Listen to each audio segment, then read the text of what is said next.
Bonjour et bienvenue dans cette nouvelle émission dans laquelle on va parler de la rémunération des PDG et puis vous le verrez un peu dans la fin de l'émission, on va parler aussi de la rémunération des gérants de fonds, des gérants de portefeuille. Parce qu'aujourd'hui, c'est tout à fait normal de voir un PDG qui a une partie de sa rémunération et souvent une grosse partie sous forme de variables et notamment sous forme soit d'actions de l'entreprise, sous forme de stock option. C'est quelque chose de tout à fait admis et les anglo-saxons, ils aiment beaucoup ça, ils aiment beaucoup parler d'incentive, ils aiment beaucoup parler de skin in the game. En français, on parle souvent d'alignement des intérêts entre le PDG et les actionnaires. Et la référence sur le sujet, c'est le livre de Nassim Taleb, Skin in the Game, et c'est notamment ce livre qui a fait rentrer l'expression, qui existait bien sûr déjà avant, mais qui a fait rentrer l'expression, très souvent aujourd'hui quand on parle d'incentive, on parle aussi de Skin in the Game. Et l'idée de Nassim Taleb, elle est simple, c'est qu'on ne peut pas prendre des décisions risquées si on ne subit pas soi-même les risques qui sont pris.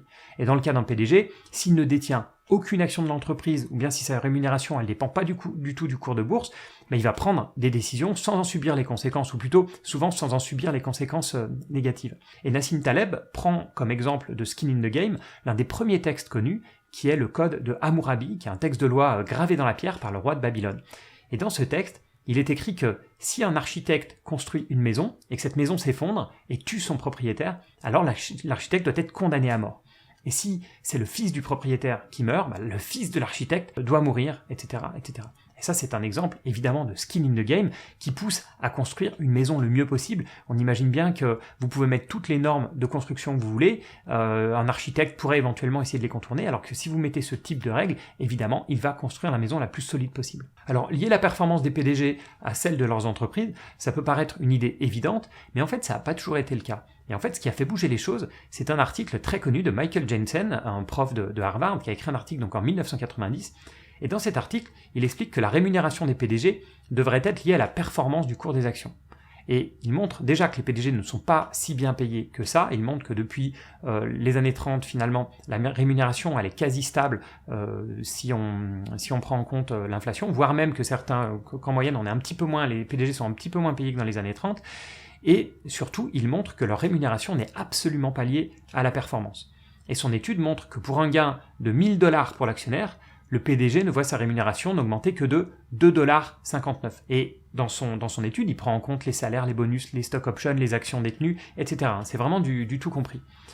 Et résultat, beaucoup de talents, beaucoup des étudiants qui ont fait qui sont les plus intelligents, qui ont fait les meilleures universités, etc., se dirigeaient à l'époque vers les banques d'investissement de Wall Street, se dirigeaient vers les cabinets de son conseil, se dirigeaient vers les cabinets d'avocats, etc., où ils avaient souvent des plus belles carrières qui les attendaient. Et Michael Jensen, qui était peu connu avant cet article, s'est retrouvé d'un coup très connu parce que cet article a bien sûr été rapidement utilisé par les PDG eux-mêmes, mais aussi par les cabinets de conseil, par les McKinsey, les Bain, etc., qui sont empressés de conseiller les entreprises pour changer les méthodes de rémunération. Résultat, les rémunérations des dirigeants ont explosé pendant les années 90. Et quand je dis explosé, c'est que ces rémunérations ont augmenté de 500% dans les années 90, beaucoup plus que la performance de la bourse à l'époque. Alors on l'a vu, augmenter la part de variables ou surtout lier la part de la rémunération des PDG au cours de bourse, ça part d'un bon sentiment. On se dit qu'ils vont être motivés pour faire mieux, on se dit qu'ils vont aussi limiter les risques vu qu'ils ont du skin in the game, donc ça part vraiment d'un bon sentiment. Mais en fait ça c'est un petit peu dans un monde rêvé parce que ça a pas mal d'effets pervers. Le premier effet pervers, c'est que dans la fixation des compensations, en fait plutôt que de fixer le juste prix, ce qui a été fait, c'est souvent de regarder un peu le PDG avait à côté, combien il gagnait, et il y a eu un jeu un peu de surenchère entre les différents PDG, ce qui explique en partie cette explosion des rémunérations. Deuxième effet pervers, c'est qu'en fait, comme c'était principalement la rémunération des PDG, des CEO qui étaient comme ça très liés au cours de bourse, les numéro 2, numéro 3, tous les autres top dirigeants, les directeurs financiers, etc., ont vu un écart se creuser entre la rémunération du PDG et leur propre rémunération. Ce qui fait qu'il n'y a pas une seule personne qui dirige l'entreprise, c'est toute une équipe de senior management et tous ces senior managers donc se sont retrouvés potentiellement démotivés de voir ce gap. Et ensuite, et ça c'est quelque chose qu'on constate très largement aussi aujourd'hui, c'est qu'il y a un écart qui s'est creusé entre la rémunération du PDG et celle de tous les salariés. Et avec un dernier impact, donc là on a parlé senior management, on a parlé de tous les salariés de l'entreprise, et un gros impact aussi sur le public, parce que quand on voit les rémunérations des PDG, ou quand on les compare à la moyenne des salariés, ça peut parfois choquer. Dernier effet pervers que j'ai failli oublier, c'est le fait que le PDG, forcément si sa rémunération est extrêmement liée au cours de bourse qui réagit beaucoup à court terme, il va être incité à faire plaisir au marché financier, donc à montrer de bons résultats trimestriels, plutôt que de faire des investissements à long terme. Donc par exemple, s'il a de gros investissements à faire et qui vont payer uniquement dans une dizaine d'années, il sera probablement plus dans l'entreprise dans une dizaine d'années, et donc il va être incité à pas rentrer dans ces programmes long terme, mais plutôt typiquement faire du cost cutting à court terme, etc., pour faire plaisir aux analystes et pour que le cours de bourse monte dans les 6 mois, 1 an, 2 ans, 3 ans. Mais il y a encore d'autres effets négatifs en fait. C'est que typiquement, ça marche quand le cours de bourse se porte plutôt bien. Mais quand le cours de bourse est vraiment chahuté et chute beaucoup, alors là les choses changent, notamment si le PDG a une grosse partie de sa rémunération en stock option. Parce que les stock options, c'est en fait une option, donc on vous donne l'option d'acheter l'action à un cours donné, à un prix d'exercice. Donc par exemple, admettons que vous ayez touché des stock options qui vous permettent d'acheter le cours de l'action à 100 €. Si le cours de l'action est actuellement à 90 €, alors vous êtes incité à le faire monter au-dessus de 100.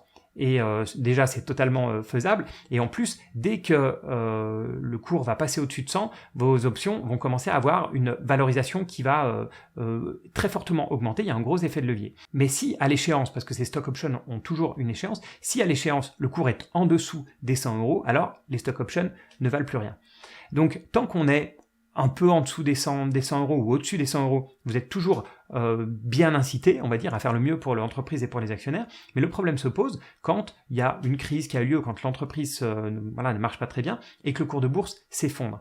Si vous avez un cours de bourse qui est à 50 € et que vous avez des stock options à 100 €, et on parle ici souvent de millions de dollars, on parle aux millions d'euros, on parle de montants qui peuvent changer la vie du PDG. Il ne faut pas s'imaginer que tout PDG arrive déjà avec un petit matelas de 50 millions et qu'il n'en a rien à faire de combien il va gagner dans l'année. C'est pas vrai.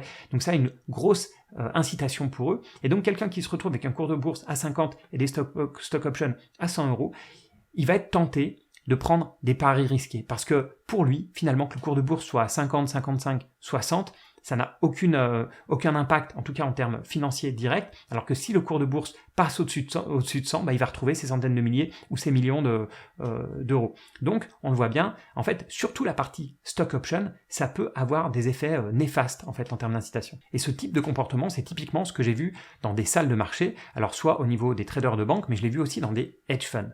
Parce qu'en fait, les hedge funds vont surtout gagner leur vie en prenant des frais de performance. En gros, ils prennent des frais fixes de frais de gestion de 1-2%, qui sont surtout pour payer vraiment les frais minimums, mais là où ils gagnent vraiment de l'argent, c'est en prenant une partie des performances du fonds, en général entre 15 et 20%. Donc quand le fonds gagne 20%, le gérant de fonds va garder 4% pour lui et va reverser 16% aux investisseurs. Alors en général, c'est un tout petit peu plus complexe. Il y a souvent ce qu'on appelle un hurdle rate, c'est-à-dire un taux de gain minimum, soit un taux des bons du trésor, soit un taux monétaire, soit un taux fixe, disons 3%, et ça va être la partie au-dessus de ces par exemple 3% qui va avoir ces frais de performance. Mais bon, ça c'est du détail. Donc il est incité, effectivement, avec ces frais de performance, il est incité à faire une bonne performance. Ça c'est le bon côté des choses. Là, on voit un certain alignement des intérêts entre les investisseurs et le gérant de fonds. Mais en fait, tout ça peut se retourner contre les investisseurs. Parce qu'en fait, un hedge fund, il fait pas juste 10% de performance tous les ans. Il a une performance qui varie. Donc il va faire plus 15, moins 5, plus 20, moins 10, etc., etc. Donc en fait, il peut pas prendre de frais à chaque fois qu'il gagne de l'argent, parce que peut-être que l'argent qu'il gagne, c'est de l'argent qu'il avait en fait perdu dans le passé. Donc en fait, il va prendre des frais de performance uniquement s'il est à son plus haut, s'il a dépassé son plus haut. C'est ce qu'on appelle le concept de high water mark. Donc high water mark, ça veut bien dire ce que ça veut dire, c'est-à-dire que c'est comme dans le cas d'une inondation, la marque laissée sur le mur, ça va être la marque la plus élevée de l'inondation, laissée par l'eau en fait, et dans le cas des performance fees, en fait le fonds va noter comme ça la performance la plus haute sur laquelle les frais ont été pris dans le passé, et dès que ça va repasser au-dessus, ils vont prendre des frais. Et le problème de ce système, en fait, mais on ne peut pas faire beaucoup mieux, le problème c'est que quand il y a une crise et que le fonds tombe très en dessous de sa high water mark, et ça arrive souvent, il y a eu, bien sûr 2008, mais voilà, on peut facilement se retrouver avec une baisse de 10, 20, voire plus %. Donc, admettons, vous êtes gérant de fonds. Votre fonds a baissé de 30% par rapport à son plus haut. Comme vous savez, il va falloir que le fonds remonte de 43%, c'est 30 sur 70, avant de pouvoir reprendre des frais. Donc, quand vous êtes gérant de fonds, quand vous savez que vous n'allez pas avoir de bonus, tant que vous n'avez pas 43% de gains, là, on retombe sur des effets pervers. En fait, le gérant va être incité à faire deux choses. Soit il va être incité à prendre beaucoup de risques, et puis là, on ne parle pas d'un PDG, on parle quand même d'un trader, on parle d'un gérant de hedge fund, donc ils sont vraiment capables de prendre beaucoup de risques, d'augmenter le levier, etc. Parce que pour lui, c'est qui tout double. Tant qu'il ne regagne pas ses 43%, il n'a pas de bonus, et donc il doit faire ça idéalement le plus rapidement possible. Ou bien, ce qui est fait certaines fois, c'est qu'il va fermer le fonds, parce qu'il sait qu'il va plus toucher d'office de ce côté-là, il ferme le fonds, il rend l'argent à ses investisseurs, et il rouvre un nouveau fonds qui va redémarrer à prendre de la performance tout de suite. Donc qu'est-ce qui se passe avec ces anciens investisseurs ?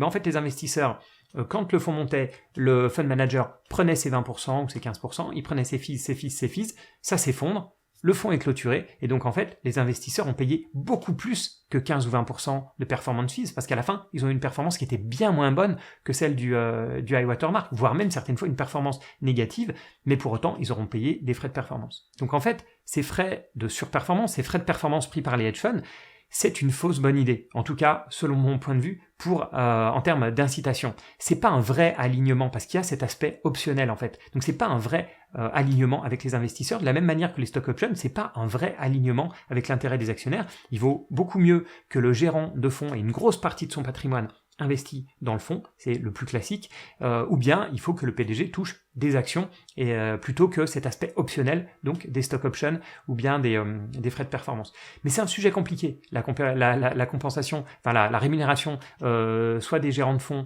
soit des PDG, c'est quelque chose de compliqué parce que même quand on essaye de rajouter des règles, ça peut toujours avoir ces fameux effets pervers. Par exemple, dans les PDG, il a été classique de bloquer les actions le plus longtemps possible, justement pour qu'ils aient cette vision long terme, pour qu'ils s'engagent sur des projets beaucoup plus long terme. Mais le problème, si vous commencez à bloquer les actions sur 5 ans pour un PDG, c'est qu'il y en a certains qui vont commencer à être vraiment risque adverse, à prendre beaucoup moins de risques, etc. Donc vraiment, c'est un arbitrage compliqué à faire pour la paye des PDG. On sait comment attirer les meilleurs, mais sans démotiver les autres personnes de l'entreprise, etc. Voilà, bon, personnellement, j'aimerais pas trop avoir ce genre de décision à prendre. Mettez-moi bien sûr en commentaire ce que vous pensez de tout ça. Merci encore pour votre fidélité, merci pour tous ceux qui me notent pour le podcast, merci pour tous vos likes, merci pour tous vos nouveaux abonnements, je le répète à chaque fois mais ça me fait vraiment plaisir, et puis bien sûr à bientôt pour une autre émission.